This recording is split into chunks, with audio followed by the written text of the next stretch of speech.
Hello my dear friends. सबसे पहले तो सबको थैंक यू सो मच, मेरी यूट्यूब फैमिली, मेरे डायरेक्ट इनडायरेक्ट जुड़े हुए समाज के सारे मेंबर्स, क्योंकि ये इतना जो काम और जुनून के साथ कर पाते हैं वो सारे जहाँ पर भी है वो सब आपकी भावना और आपकी सपोर्ट के कारण हो पाता है। और अब बार बार एक क्वेश्चन आता है कि मैडम कि आपने सरकारी जॉब क्यों छोड़ दी। आप सबको पता है कि मैं इससे पहले हरियाणा पुलिस में जॉब करती थी और मैंने 2 टाइम्स जॉब की है और 3 टाइम्स मैं ज्वाइन कभी भी कर सकती थी, ठीक है। और इवन ये कहे कि मैं अब भी कर सकती हूँ। तो अब ये सरकारी जॉब कौन छोड़ के और कौन एडवोकेसी में आता है, तो मैं 2 काम करती हूँ। नंबर 1 तो जो भी बच्चे जुडिशरी की तैयारी करते हैं और AIB की तैयारी करते हैं, तो लॉ से रिलेटेड जो भी सब्जेक्ट पढ़ना चाहते हैं वो सारे सब्जेक्ट्स मैं कोचिंग करवाती हूँ और ऑनलाइन करवाती हूँ। नंबर 1 बात। नंबर दूसरी बात, मैं एडवोकेसी करती हूँ। तो जिन बच्चों को मैं रोज़ कुछ देती हूँ, बच्चे रोज़ मुझे कुछ मेरे अंदर देते हैं, जो क्लाइंट्स को रोज़ मैं सेटिस्फाई करती हूँ और वो सेटिस्फैक्शन मेरे अंदर आता है और वो सेटिस्फाई होके जाते हैं, ठीक है। तो वो जुनून एक ऐसा जुनून है जो मुझे रोज़ ही एहसास दिलाता है कि the resignation from the Haryana police it was a wonderful decision for me, ठीक है।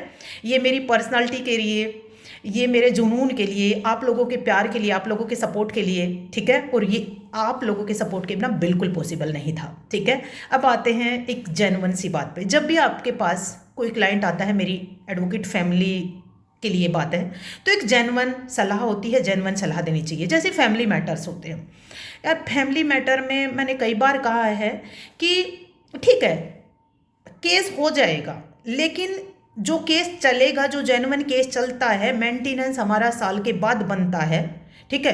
तो वो साल का जो हरासमेंट, आपका फैमिली का हरासमेंट, इतनी सारी चीज़ें होती है। You must come in court. मैं ये नहीं करी कानून आपके लिए नहीं है, आपको आना चाहिए, लेकिन उन चीज़ों को देखो ना आप।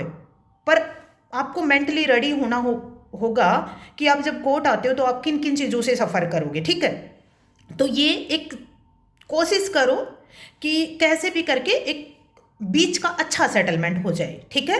चलो कोई बात नहीं। फिर उसके बाद दूसरी बात, इंपॉर्टेंट पॉइंट है, तकरीबन जो लेडी आती है हमारे पास क्लाइंट फैमिली मैटर में, वो यूँ कहती है कि मैं कैसे पुलिस जाऊंगी, वो इतनी हरासमेंट सहन करती है, फिर मैं कैसे पुलिस में जाऊंगी, पुलिस का माहौल कैसा होगा, कोर्ट का माहौल कैसा होगा, कोर्ट में लोग मुझे कुछ कैसे देखेंगे। मैं आपको बताऊं, ठीक है, बहुत प्यारा माहौल होता है। हम सब आप जैसे लोग हैं, कोई कुछ नहीं सोचता है, इतना मत सोचिए, ठीक है। क्यों है कोर्ट, क्यों है पुलिस, और कौन है पुलिस वाले, कौन है कोर्ट वाले लोग, कौन है जज लोग? मैं और आप किसी ना किसी फैमिली से आके वहां गए हैं ना।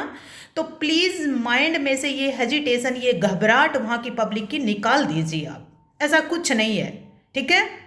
फिर अब आते हैं बात कि भाई यदि कोई भी केस फाइल करने जाते हो, आप किसी भी एडवोकेट से मिलने जाते हो ना, तो मेरी एक रिक्वेस्ट होती है, यदि आपके पास कोई डॉक्यूमेंट हैं उस केस से रिलेटेड, तो अपने साथ वो डॉक्यूमेंट कैरी करके लेके जाइए। क्योंकि एडवोकेट की तो अपनी एक फ़ीस होती है, कंसल्टेंसी फीस। उस कंसल्टेंसी फीस में आप यदि बिना डॉक्यूमेंट वहाँ पहुँच गए तो आपका कंसल्टेंसी फीस और उस एडवोकेट का टाइम भी दोनों चले गए ना, ठीक है। तो प्लीज़ किसी के पास जाते हो तो डॉक्यूमेंट के पास साथ जाइए। आपके पास जितने भी डॉक्यूमेंट्स हैं ना, सारे डॉक्यूमेंट्स साथ लेके जाइए एडवोकेट के पास, ठीक है। फिर उससे सलाह लीजिए, तब वो जेन्युइन सलाह दे पाएंगे, ठीक है। और यदि हमसे आप कांटेक्ट करना चाहते हो तो डिस्क्रिप्शन बॉक्स में हमारे नंबर होते हैं, आप उनसे कांटेक्ट कर सकते हो। बाय, जय हिंद, जय Bharat, best of luck, happy day.